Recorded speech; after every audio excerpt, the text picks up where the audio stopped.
2023, second reading. Senator Edwin Sifuna. Thank you, Honorable Chair. Honorable Speaker, as you may know, I am a member of the Senate Energy Committee. I rise to move this amendment bill as a proud member of that committee that is chaired by the Senator for Nyeri, the Honorable Matinga.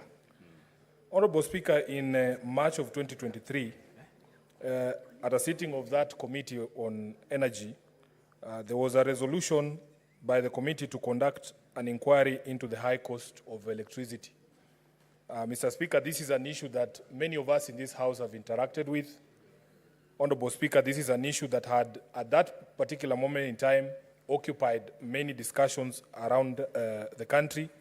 When we began this process, Honorable Speaker, at the point at which this inquiry was initiated, Kenyans were buying Kenya shillings 100 at that particular moment in time would get you only 3 units of electricity, Mr. Speaker.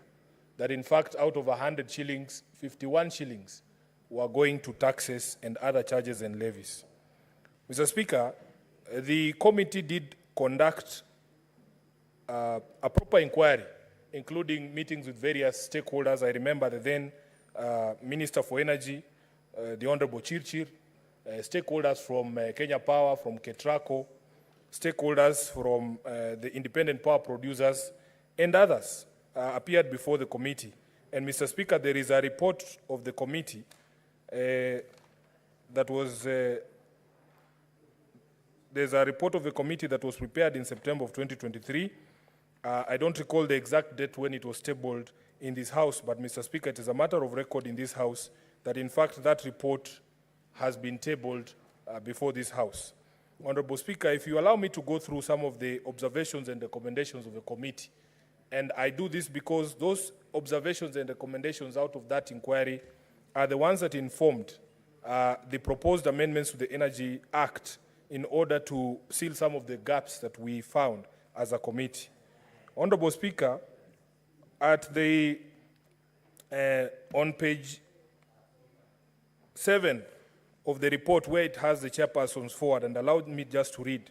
Honorable Speaker, one of the things that the committee noted is that there is a general opaqueness in the disclosure of the beneficial owners of power producing companies, with the majority of them listing companies, foreign companies, as shareholders.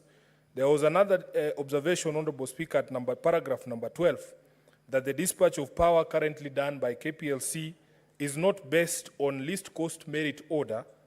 Therefore, preference is not given to the cheaper power producers. Honorable Speaker, another important observation that informed the amendments is that at paragraph 20, you will see the committee says that some power purchase agreements provide for mechanisms of discounts once a certain threshold is met. For example, Lake Turkana Wind Power Limited offers 50% of the energy charge rate once they attain the discount energy threshold. And Lake Turkana Wind Power did appear before the committee, in fact in a meeting that was held in this very chamber, and attested to this, Honorable Speaker. They were in fact protesting that Kenyans were being denied this benefit, yet that the benefit is actually woven into the power purchase agreement. If you go to the recommendations, Mr. Speaker, on page 8, flowing all the way to page 9 and 10, there's a recommendation there that Kenya Power should dispatch power based on merit order, giving preference to the cheaper power producers. Honorable Speaker, this amendment bill is not complicated and it's not long. Mr. Speaker, there are only 3 proposals in this particular amendment bill, and as I have read to you the recommendations and observations of the Committee on Energy, they actually all flow from those recommendations and observations of the committee. If you look at clause 2, Honorable Speaker, of the amendment bill, I have proposed that an amendment be inserted in the Energy Act immediately after section 134. So this will be the new section 134A that requires a generating entity to enter into an energy purchase agreement to sell electrical energy to a licensed entity specified in the third schedule. And then we go to what that a generating entity must consider when entering into such an agreement. Honorable Speaker, we have introduced the principles of public finance enshrined under Article 201 of the Constitution into the decision to enter into an energy purchase agreement. And these principles, Honorable Speaker, are openness and accountability, public participation in financial matters, good governance to ensure that public funds are used in a prudent and responsible way, sustainability, Honorable Speaker. This is as a direct result of the feedback that we got during the sittings of the committee to inquire into why these electricity bills are as high as they are and that Kenyans are complaining that something needs to be done. As you saw, Honorable Speaker, there was a clear manifestation of opaqueness in how people determine whether we in fact need to enter into fresh power purchase agreements. So, Honorable Speaker, we have introduced a requirement there that prior to procurement of electrical power, there has to be a feasibility study that is conducted to identify whether there is enough demand for electricity purchase which cannot be met by the existing production. Honorable Speaker, we were told, if you look at your power bill, there is something called a capacity charge. That capacity charge is charged on every consumer of electricity for all the capacity that has been contracted by Kenya Power to supply power. And that capacity means, Honorable Speaker, every time you issue a license to a power producer, for as long as that capacity to supply is there, we are paying for it whether they are actually dispatched or electricity is actually bought from their generating units or not.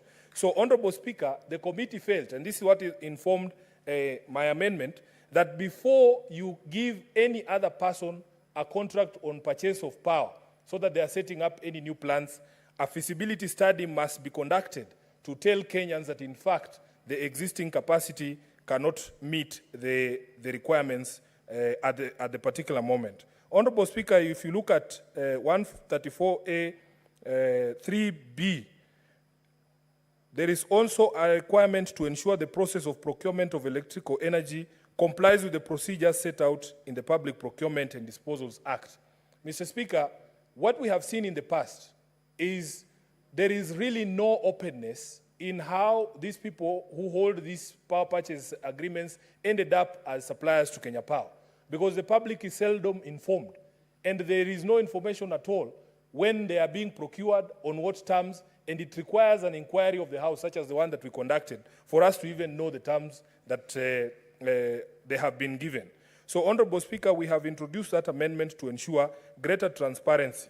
Then, Honorable Speaker, as was noted by the committee, it is something that doesn't make any sense, that you have cheaper available power, but yet the person who is responsible for dispatching electricity at Kenya Power decides to go for more expensive sources of electricity, such as those thermal generators, Honorable Speaker. And evidence was given here, I have alluded to it, by Lake Turkana Wind Power themselves, that in their PPA, and we go to see that PPA ourselves, if a certain threshold of uptake is reached, we can enjoy as high a discount as 50%.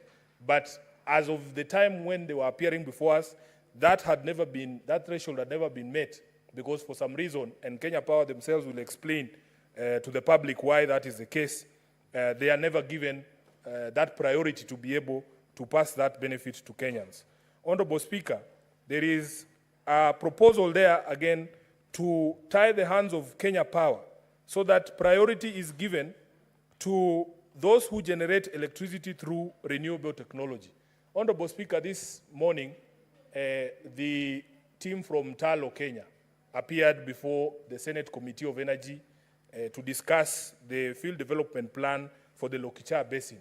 Honorable Speaker, from the evidence that was given by the management of Talo themselves, there is a recognition across the world that now people are moving away from fossil fuel energy, and that in fact we are struggling. The reason why the field development plan and the exploration in Lokichar Basin has delayed, Honorable Speaker, is that funding and money and credit for the development of oil fields have dried up because of the increasing awareness on the need for us to cut down on fossil fuels, and many people are now moving towards investment in green technology and green energy. So they are struggling. The management of Talo themselves told us today the money has simply dried up. There are very few investors who are now willing to put money into oil exploration. Because if you look at places such as the EU, Honorable Speaker, and other places, there has even been a moratorium that has been put that beyond 2030, vehicles that operate using diesel or oil-based fuel, Honorable Speaker, will be phased out, and therefore there is a move towards greener sources of energy. So, Honorable Speaker, we want even Kenya Power to give priority to generating entities that generate through renewable technology. And we gave the example of Lake Turkana wind power.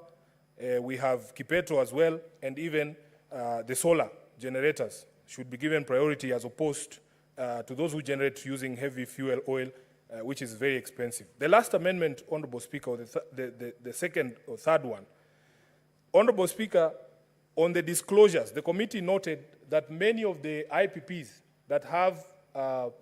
Speaker, can I get some?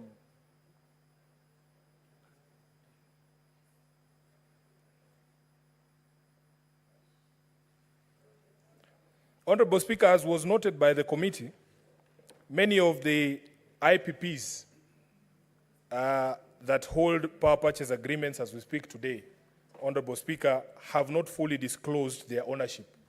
And in fact, it was a struggle for us here in the Energy Committee to even get to know the beneficial owners of some of these companies.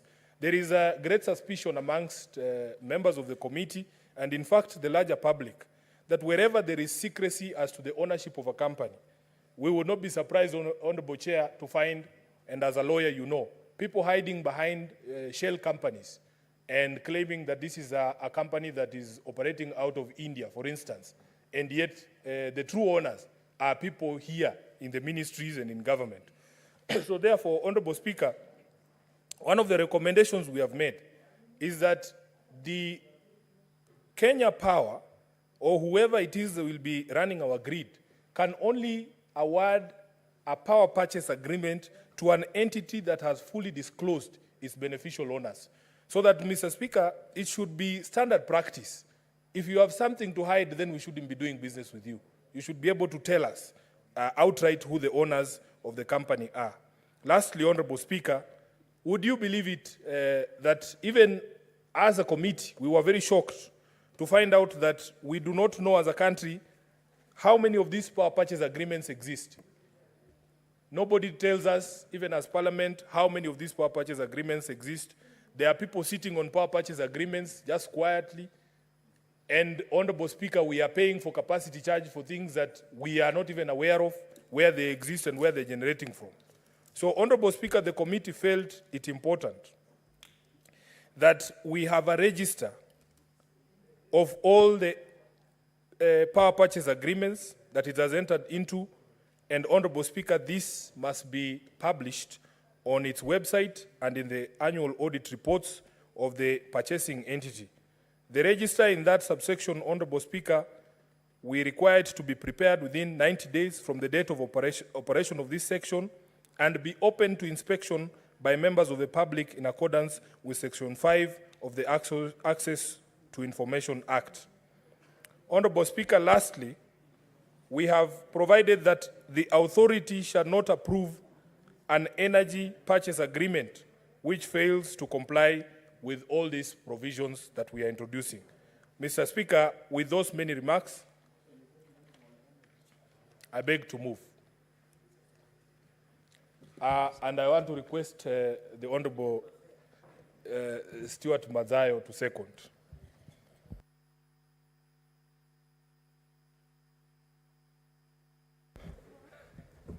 Mr. Speaker, I second.